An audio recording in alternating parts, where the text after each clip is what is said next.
What's up, guys? Well, this sucks bad. This sucks real bad. Woj is saying if Kawhi Leonard does become available in trade talks, the Celtics will be interested in probing the Spurs about a deal. Now, unless the deal is Kawhi Leonard plus perhaps the Kings pick next year, I want no part of this. Throw in Yabusele, you can have him. You can have Marcus Morris. But dude, there's this anti-Jaylen Brown sentiment going around in Celtics fan and Celtics journalist circles, okay? And it pisses me off to no end. And here's Woj again saying Indiana had little interest in trading Paul George to the Lakers. That'll be the same case for Spurs too. Boston gives Spurs best building blocks of assets. One of young forwards, likely Jaylen Brown, its own 18-19 protected Kings pick. And he's saying Lonzo to the Spurs, don't hold your breath. But, you know, like yesterday there was a Kevin O'Connor and Bill Simmons podcast or something like that. And they're talking about throwing around Jaylen Brown like he's nothing. And, you know, people love the Celtics, but they love to be right more. And these guys were simply wrong about Jaylen Brown, okay? They thought he couldn't shoot. They thought that Chris Dunn or Buddy Hield would be a better pick for the Celtics, right? And they said he couldn't shoot and that he was going to be a downgrade from Avery Bradley. Meanwhile, he was better than Avery Bradley even as a rookie because of his size and defense and rebounding. And Jaylen Brown even shot 40% from the three-point line when he was starting in place of Avery Bradley, okay? And the Celtics played even better, and it was a 20-game sample size. And then this year, Jaylen Brown was supposed to be a total afterthought, still not ready, a downgrade, LOL, from Avery freaking Bradley. Meanwhile, he's the biggest, strongest shooting guard in the league and one of the best defenders and a great 3-and-D guy. What did he shoot this year, like 39% from three in his second year? After all you bitches said he couldn't shoot. And he helps drag us into the Game 7 of the Eastern Conference Finals, guys. He got hurt against the Bucks. He came back heroically against the 76ers in Game 2, I believe, and helped us stomp on the 76ers in 5 games, gentleman's sweep, averaging about, 18, 19 points a game in the playoffs on an injured hammy, still shooting the ball well, and almost getting us to the finals. But we come up ever so slightly short, and all people can remember is that he had one bad game at the end, possibly hindered by that hamstring that he was playing hurt through, you know? And no one wants to give him any credit for being the player that he is because they were wrong about him from day one. Just like people who booed and freaked out about the Terry Rozier pick back in 2015, those people are so bitter. They were so bitter when Terry Rozier was having all the success this year. Kyrie goes down having led the Celtics to an 8-10 record in his last 18 games. Terry Rozier steps in and starts winning at a 75% rate or a 750 win percentage, okay? And brings us all the way to, and then we went up 2-0 on the Cavs in the Eastern Conference Finals, led by Terry Rozier. And then they said he couldn't score on the road, and then he's put up 6 3-pointers on the Cavs in Game 6. And he has one bad game in Game 7, and all these people who hated Terry Rozier and Jaylen Brown from day one, you know, these massholes, they die hard.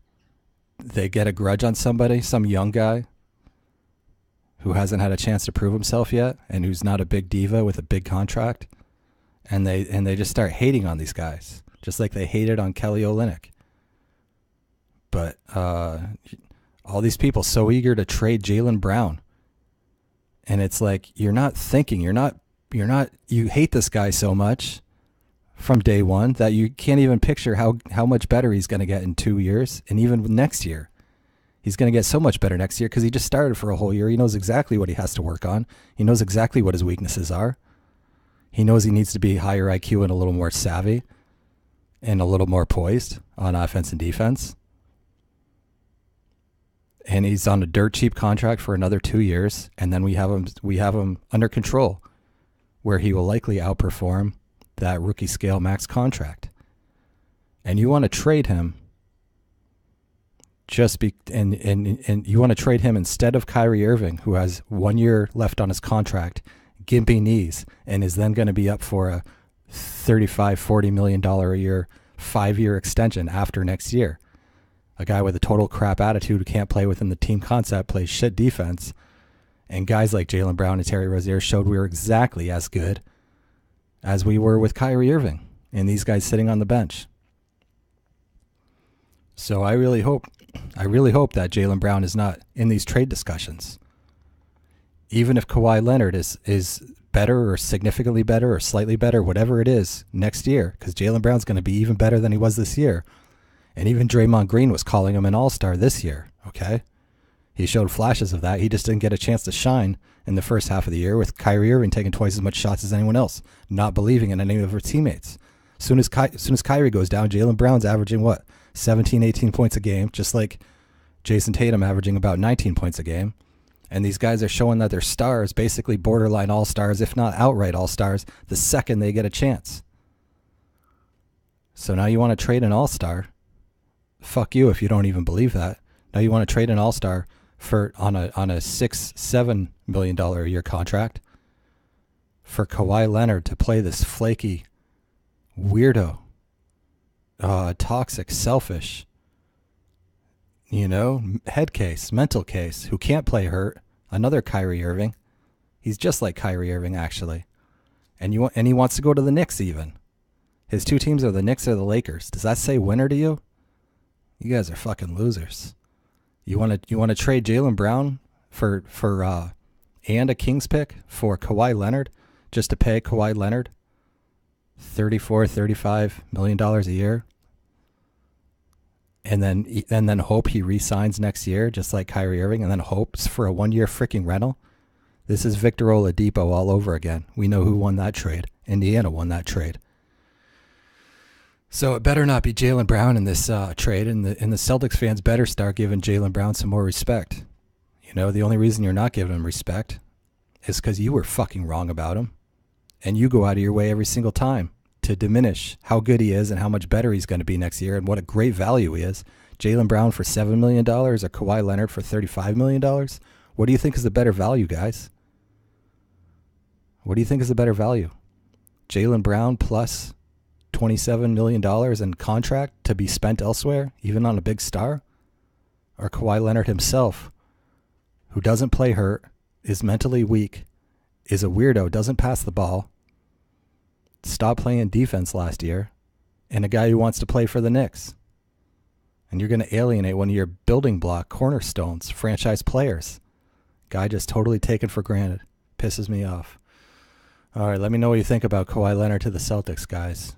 And then what are you going to do? You're not going to have room for all these guys. You're going to pay Kawhi max, and you're going to pay Kyrie Irving max, and Gordon Hayward and Al Horford.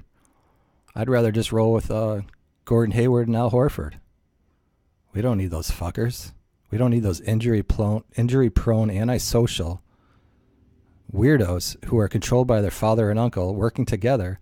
And together, that combined power of Kyrie Irving and Kawhi Leonard, they would have a total iron grip on the Celtics franchise.